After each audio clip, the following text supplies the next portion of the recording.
Think about the last time your organization made a major decision, hiring someone, approving a loan, launching a service. Someone was accountable for that decision. There were standards it had to meet. And if something went wrong, there were consequences. AI changes the speed and scale of those decisions dramatically, but it does not change the responsibility behind them. So, when we talk about AI ethics, we are really talking about making sure that responsibility doesn't disappear just because a machine is doing the work. Exactly. And the foundation of that responsibility sits on four ideas: AUR, fairness, accountability, transparency, and privacy. Not as philosophical concepts, but as the actual standards your customers, regulators, and the public will use to judge every decision your AI systems make. And they will not ask whether you intended harm. They will ask whether harm occurred.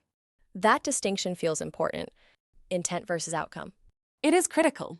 We have seen AI systems in lending markets deny credit to entire demographic groups, FEOR, not because anyone designed them to discriminate, but because the historical data they learned from was already unequal.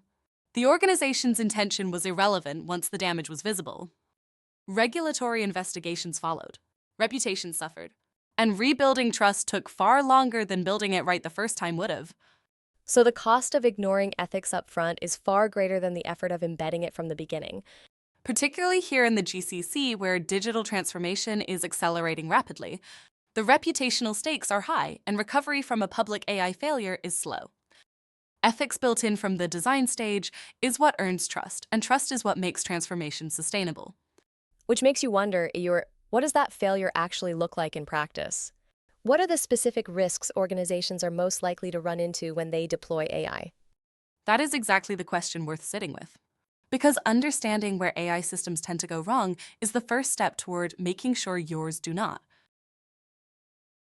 When we think about AI being used to approve loans, screen job applicants, or support healthcare decisions, we tend to focus on the benefits. But embedded in those same systems are risks that organizations must take seriously, not as technical footnotes, but as leadership responsibilities. And these risks are not always obvious. That is what makes them particularly dangerous, right? They can be invisible until something goes wrong. Exactly. Consider bias. When an AI system learns from historical data, it absorbs the patterns in that data, including the inequalities. So, if a hiring system was trained on decades of decisions that favored one group over another, it quietly continues that pattern. At scale, across thousands of decisions, that becomes a serious harm. And even the people running the system may not realize it is happening. Which connects to the transparency problem. Many AI systems cannot explain their own reasoning. In a bank, in government, in healthcare, AEUR, when someone asks, why was this decision made, there needs to be an answer. If there is not, trust erodes and accountability disappears. Then there is the data side. AI systems need enormous amounts of personal information to function. That creates real exposure around privacy, AEUR, and around misinformation, especially when AI generates confident-sounding answers that simply are not true. And the thread running through all of it is scale. A small error rate sounds manageable until you realize that across millions of interactions, even 1% translates to an enormous number of people being wrongly affected. So the question becomes, where do these risks actually begin? What is the starting point that organizations need to examine most carefully? That is exactly where we are headed. Because one risk in particular sits at the root of many others, and understanding it in depth changes how you think about AI governance entirely. Think about the last time a system made a decision that affected someone's life: a job application, a loan request, a legal outcome. Now imagine that system carried hidden assumptions baked into it from the start. That is the reality of AI bias. It is not about a machine choosing to be unfair. It is about a machine learning from data that already reflected human prejudices and then repeating those patterns at scale, without anyone noticing. And what makes that unsettling is how invisible it can be. The people building the system may have had the best intentions, but if the data they used underrepresented certain groups or reflected decades of historical inequality, the AI simply learns to replicate that. A hiring tool trained on past decisions might quietly favor certain profiles, not because it was told to, but because that is what the patterns in the data suggested. Exactly. And we have seen this play out in very real ways, AEUR.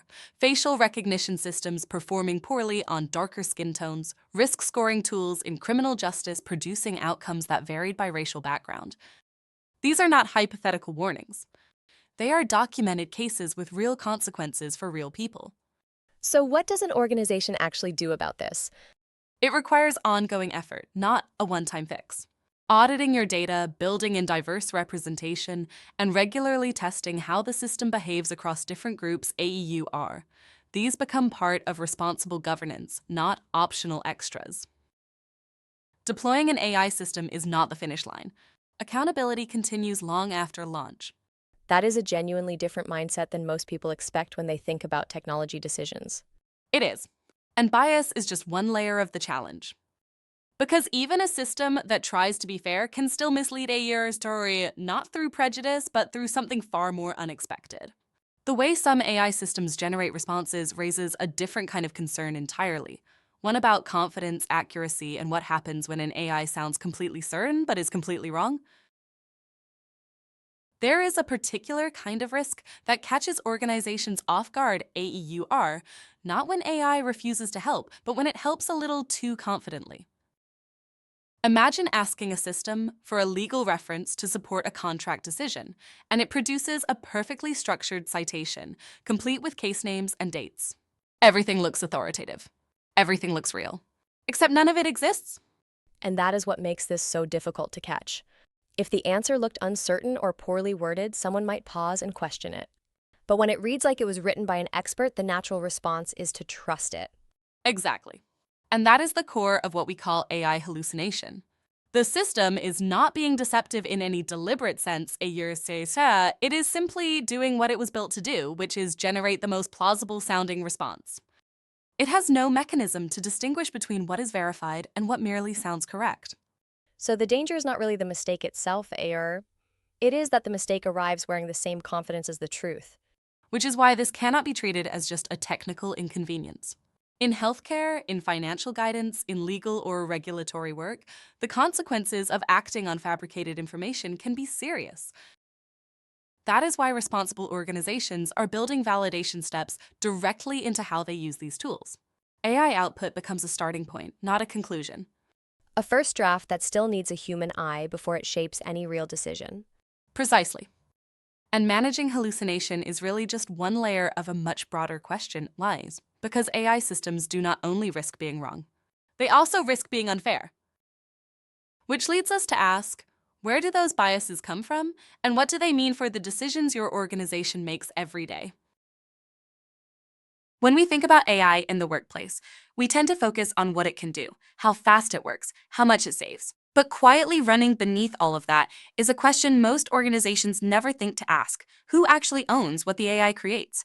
And that's not a simple question, is it? Because if an AI generates a marketing campaign or a piece of code, it pulled from somewhere to build that output. And somewhere might mean content that someone else originally created and legally protected. Exactly.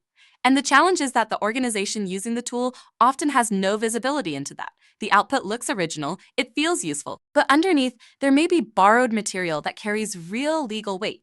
And the liability doesn't automatically fall on the AI vendor. It can fall on you. So what does responsible practice actually look like here? It means treating intellectual property as an operational concern, not just a legal one. That involves knowing what data your AI tools are drawing from, reviewing licensing regularly, and making sure procurement, legal, and technology teams are making these decisions together, not in isolation.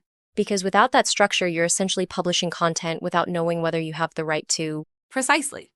And IP risk is really just one dimension of a much larger conversation about how AI should behave inside an organization. Which suggests there's a broader framework we need to understand before we can govern any of this effectively. There is, and it starts with a question worth pausing on. When we say AI should be responsible, what do we actually mean by that, and what principles make that real in practice?